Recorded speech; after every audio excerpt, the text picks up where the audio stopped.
अगर आपको भी मसल बिल्ड करनी है और एक एस्थेटिक बॉडी अचीव करनी है जल्द से जल्द, तो ये वीडियो सिर्फ आपके लिए है। तो मसल बिल्डिंग की बेसिकली 3 रिक्वायरमेंट्स होती हैं।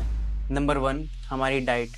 डाइट मोस्टली 80% ऑफ हमारी मसल को कवर करती है। हमारी मसल अगर जब तक हमारी मसल के फाइबर्स बिल्डअप नहीं होंगे प्रोटीन से, तो वो हमारी सारी एक्टिविटी, जो भी हम स्लीप ले रहे हैं, जो भी हम वर्कआउट कर रहे हैं, वो सब बेकार है जब तक हम डाइट नहीं लेंगे। तो इस वीडियो में बेसिकली वो सारी चीज़ें हम डाइट के ऊपर डिस्कस करने वाले हैं, जो कि मोस्टली हर कोई गलती करता है। तो आपने कभी ना कभी तो ऑब्जर्व करा होगा कि आपके जिम में या फिर आपके आसपास के जिम में कोई ना कोई क्या ऐसी स्पेसिफिक पर्सनैलिटी होती है, कोई ऐसा स्पेसिफिक बंदा होता है जो कि बहुत सालों से जिम कर रहा है।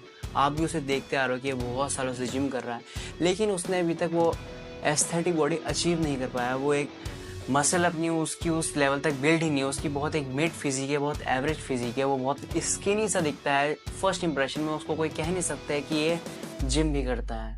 तो उसकी बेसिकली क्या रीज़न है, और सबसे बड़ा जो उसका रीज़न है उसके पीछे का, वो है lack of knowledge about diet.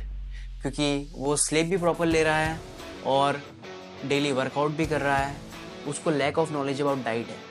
यही सारी बात आ जाती है पूरी बॉडी बिल्डिंग में कि अगर हमें स्टार्टिंग से, अगर आप एक इंटरमीडिएट हैं या फिर अगर आप एक बिगनर हैं, अगर आपको स्टार्टिंग से डाइट की नॉलेज होगी, तो फिर आप भी मेरी ट्रांसफॉर्मेशन, जैसे कि मैंने सिर्फ 1.5 ईयर्स में अपने आर्म 9.5 इंच से ऑलमोस्ट 16 इंच के कर लिए हैं, वो भी सिर्फ 1.5 ईयर्स में। अगर आपको बेसिकली नॉलेज होगी, और कोई मेरी जेनेटिक्स को इतनी इलाइट नहीं है, मेरी भी एक नॉर्मल जेनेटिक्स है, और मेरी भी इंडियन जेनेटिक्स में जैसे बेली फैट मेरा बहुत ज़्यादा था पहले, जैसे आप देख ही रहे हो।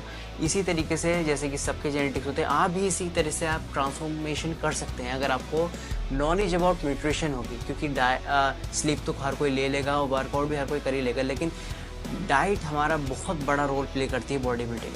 तो हम उस शख्स पे थे जो कि बहुत सालों से जिम जा रहा है, वर्कआउट कर रहा है, और वो डाइट सही से नहीं ले पा रहा है। तो क्या वो वर्कआउट सही से नहीं कर रहा, वो सिर्फ जिम टाइम पास के लिए आ रहा है? नहीं, ऐसा तो हो नहीं सकता कि नहीं। वो उसी ही इंटेंसिटी के साथ वर्कआउट करता है जिस इंटेंसिटी के साथ हर कोई जिम में वर्कआउट करता है। वो उसका भी गोल वही है जो हर किसी का गोल है जिम में, खुद की एक डेवलप फिजिक करना। उसको बस एक वो चीज़ रोक रही है मसल बिल्ड करने की। तो प्रॉपर डाइट के बारे में पता हो तो बहुत जल्द से जल्द अपनी फिजिक बिल्ड कर लेगा और एक एस्थेटिक बॉडी बहुत जल्दी अचीव कर लेगा, और उसको डाइट के बारे में नॉलेज हो, प्रॉपर नॉलेज हो। तो डाइट बेसिकली हमारी 3 चीज़ों में डिवाइड है। नंबर 1 हमारा प्रोटीन, नंबर 2 हमारा फाइबर, और नंबर 3 हमारे फैट्स और कार्बोहाइड्रेट्स।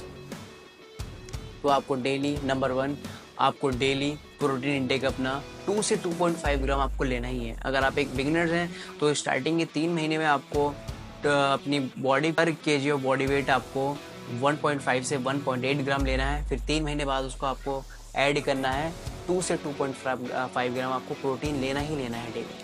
चलो, मैंने बहुत बेसिक सी चीज़ बता दी आपको प्रोटीन के बारे में, जो कि हर कोई आपको बताता ही है। हर कोई जिम ट्रेनर, हर कोई सी भी इन्फ्लुएंसर आप उठा के देख लो, हर कोई ये बात बताए रहा कि प्रोटीन लो, ये सब लो। लेकिन बात सारी वहाँ पे आ जाती है फाइबर की। कोई फाइबर के बारे में डिस्कस ही नहीं कर रहा है, कोई फाइबर के बारे में बोल ही नहीं रहा है।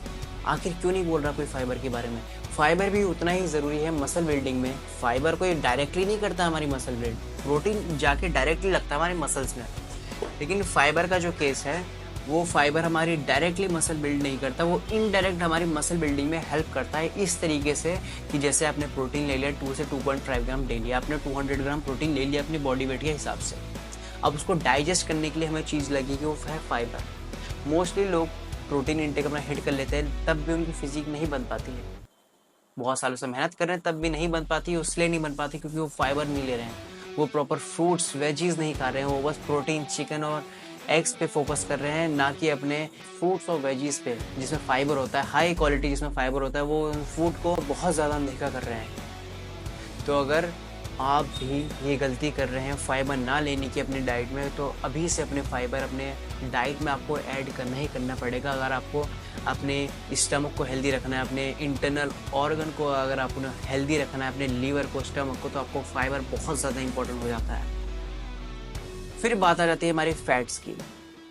तो फैट्स हर कोई रिकमेंड आपको नहीं करेगा फैट्स, क्योंकि हर कोई बस अपने एडवर्टाइजमेंट में लगा है, प्रोटीन की सप्लीमेंट्स की एडवर्टाइजमेंट में लगा है। लेकिन फैट्स भी एक बहुत ज़्यादा इम्पॉर्टेंट रोल प्ले करती है हमारे हार्मोन्स रेगुलेशन में। जो हमारा टेस्टोस्टेरोन लेवल है उसको रेगुलेट करने के लिए फ़ैट भी बहुत ज़्यादा इम्पॉर्टेंट हो जाता है, क्योंकि फ़ैट एक ऐसी चीज़ है जो कि सुनने में तो बहुत बुरा सा लगता है। जब भी हम फ़ैट के बारे में सोचते हैं तो हमारी जो बेली फैट है वो हमारे दिमाग में आ जाता है, जो हमारा स्किन का फैट हो हमारे दिमाग में आ जाता है। अगर हम थोड़ा सा ही फैट के बारे में सोचते हैं तो फैट भी बहुत ज़्यादा इंपॉर्टेंट होता है। आपको फैट्स में आप एग योक्स, आप आमंड्स, केशर, सारे जितने भी ये ड्राई फ्रूट्स आप ये खा सकते हैं फैट्स में। आपको देसी घी, ये सब बहुत ज़रूरी है। ये नहीं कि आप थोड़ा सा अगर आपके बेली फैट हो जाएगा तो निगलेक्ट करो सब चीज़, आपको बॉडी बिल्डिंग नहीं करनी है। लोग सॉल्ट छोड़ देते हैं, पानी छोड़ देते हैं, वो सब उनको नॉलेज ही नहीं होती प्रॉपर कि बॉडी बिल्डिंग क्या है, मसल बिल्डिंग क्या है। मसल बिल्डिंग और बॉडी बिल्डिंग में बहुत ज़्यादा डिफरेंस है। अगर आपको स्टेज पे चढ़ना है 1-2 महीने बाद, तो फिर आप सॉल्ट छोड़िए, नमक छोड़िए, पानी छोड़िए, तब आप छोड़िए, तब आप फैट्स ज़ीरो खाओ, कार्ब ज़ीरो खाओ। अभी से लोग ज़ीरो कार्ब्स खा रहे हैं, ज़ीरो फैट खा रहे हैं, उनको कुछ नॉलेज ही नहीं है। उन्हें कौन सा 2 महीने बाद स्टेज पे चढ़ना है, तो सारी बात यहाँ पे ये आ जाती है। तो आपको फैट्स कंज्यूम करने हैं। और कार्बोहाइड्रेट्स आप मोटे हो जाओगे, मत खाओ कार्बोहाइड्रेट्स। आप ज़्यादा फिर कार्बोहाइड्रेट्स बहुत ज़्यादा इंपॉर्टेंट है हमारी जो भी इंटरनल ऑर्गन में हमारी जो एक्टिविटी चल रही है, हमारा जो दिल जो धड़क रहा है वो एनर्जी की वजह से चल रहा है। वो शुगर ग्लूकोज में एनर्जी कन्वर्ट होती है। कार्बोहाइड्रेट्स बहुत ज़्यादा इंपॉर्टेंट मॉलिक्यूल है हमारी बॉडी में। जब तक हमारी रेगुलेट नहीं होगा कार्ब्स हमारे बॉडी के अंदर, तो हम कुछ भी नहीं कर पाएंगे, हम चल भी नहीं पाएंगे। चिकन में ज़ीरो कार्ब्स होते हैं। अगर आप कभी चिकन बिल्कुल आप स्टार्टिंग में बिल्कुल खाली चिकन खा के देखना, कुछ मत खा रहा हूँ उसके साथ कार्ब, तो आपको एनर्जी बिल्कुल ज़ीरो होगी, क्योंकि चिकन से बिल्ड करता है हमारी मसल। जो कार्ब्स है वो हमारी एनर्जी प्रोड्यूस करते हैं। एनर्जी भी बहुत ज़्यादा ज़रूरी है कि जब तक हम कार्ब नहीं खाएंगे, जब तक हम वर्कआउट नहीं कर पाएंगे जिम में, और तब तक हम कोई भी ऐसी एक्टिविटी नहीं कर पाएंगे जिससे हमें कुछ बेनिफिट्स हो, फिजिकल बेनिफिट्स हो। तो बस हमें ये 3 चीज़ों का ध्यान रखना है बहुत ज़्यादा अपनी न्यूट्रिशन को बनाने में। Number 1 protein, number 2 fibre, number 3 fats and carbohydrates.